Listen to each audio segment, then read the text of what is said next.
Hi everyone. Today I wanted to go through the 7 functions of the respiratory system.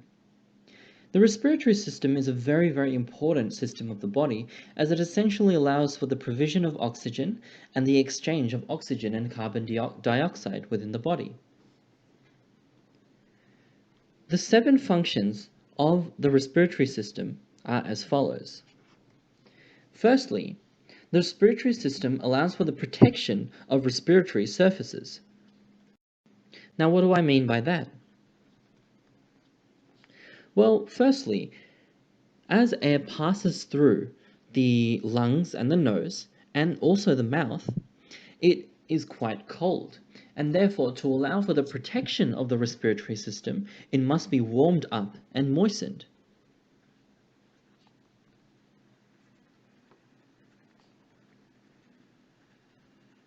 So, the respiratory system actually allows for the moistening of the air as it passes through,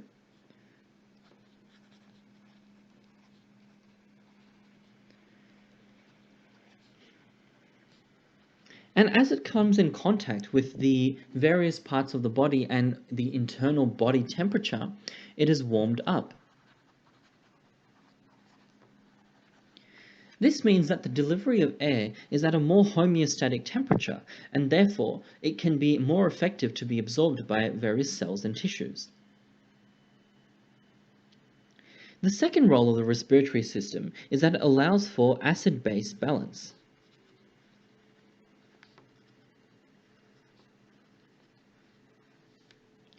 This acid-base balance is one of the most important roles of the respiratory system. This is because it essentially allows for balance between the concentration of CO2 and the concentration of O2. By allowing for these two gases to pass in and out of the body, if CO2 is, for example, passed out of the body, blood pH can rise, whilst if CO2 passes into the body, blood pH can fall. On the other hand, if CO2 passes out of the body, blood pH can fall. On the other hand, if O2 passes into the body, blood pH can rise. Therefore, the respiratory system has fine control over the body, and therefore it can essentially allow for the maintenance of a homeostatic internal environment.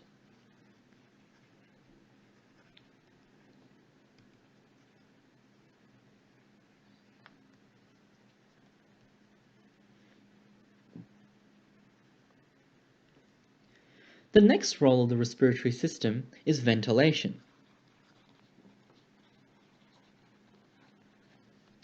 Ventilation is also a very important process, and it's, I guess you would say, the most recognizable role of the respiratory system.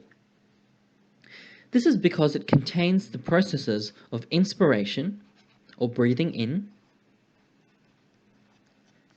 and expiration, or breathing out.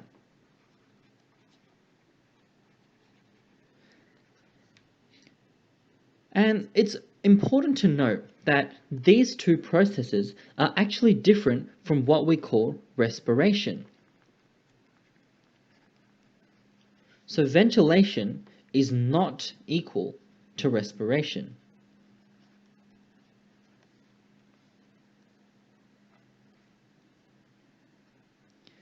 So respiration, just to give you a reference, is actually the process of gas exchange that occurs within the body,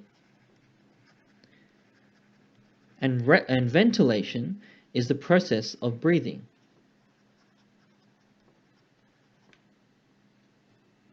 The next role of the respiratory system is internal respiration.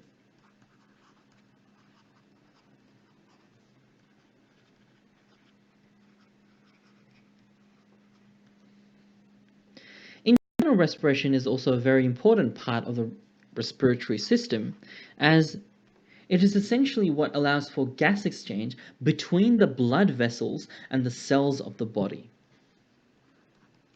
This is different to respiration that occurs in the lungs, as this is called external respiration and is when air is exchanged between the external environment and the cells in the lungs present in the alveoli.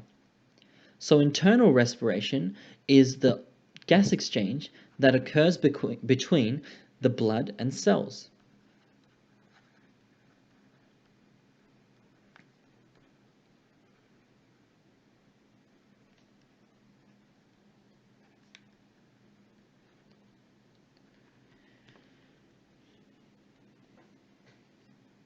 The next role of the respiratory system is, as you guessed it, external respiration.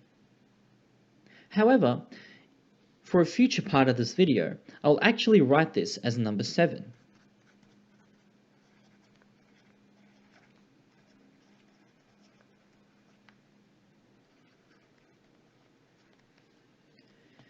Now, external respiration is essentially, as I mentioned earlier, a type of respiration that occurs within the actual lungs.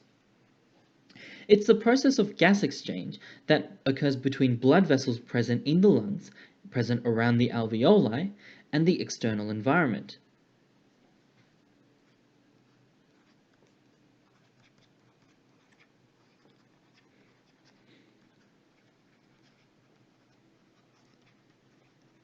So, for example, if we have an alveolus here, and this is the lumen in blue of the lungs, the air, in terms of oxygen, is able to flow into the body, and carbon dioxide is able to flow out. This is what is called external respiration. The next role of the respiratory system is the provision of olfactory sensations. Now, what do I mean by olfactory sensations? Well, olfactory sensations are essentially the sense of smell. As we all know, we breathe in through our nose, and therefore it's important that as air passes over the olfactory epithelium, the nose is actually able to process whatever's passing over it, and therefore incite a particular response in the brain. The air passing over the epithelial cells are able to actually provide the sense of smell.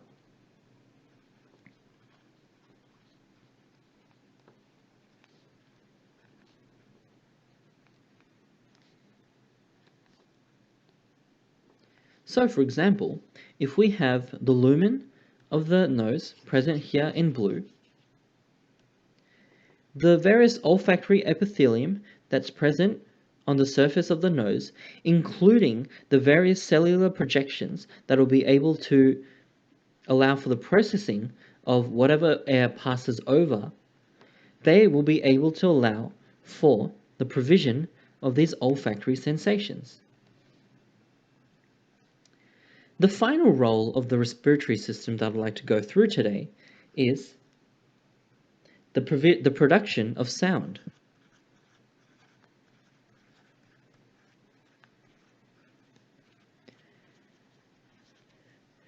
This is similar to the production of olfactory sensations as it involves another organ in the body. This is the larynx.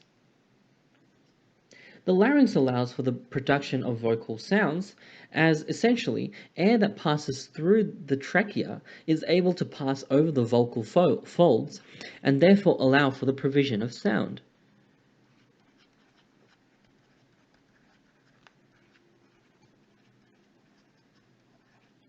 So, if we have, let's say, a sagittal plane taken of the body, and the trachea runs down like this, and we have the vocal folds present in this region here, the passage of air in and out of the body and across these vocal folds actually allows for the provision and production of sound.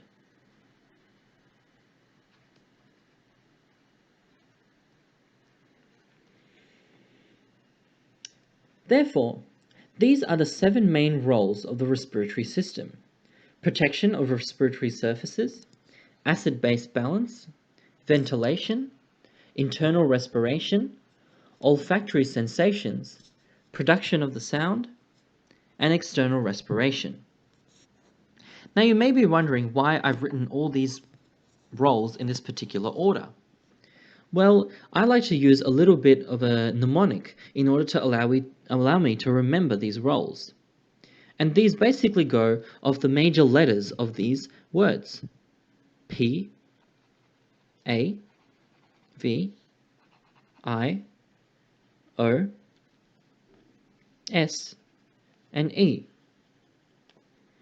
Although it's a nonsense word, Pavios actually allows me to remember the functions of the respiratory system: protection of respiratory surfaces, acid-base balance, ventilation, internal respiration, external respiration, provision of olfactory senses, and the production of sound. Thanks for watching this video.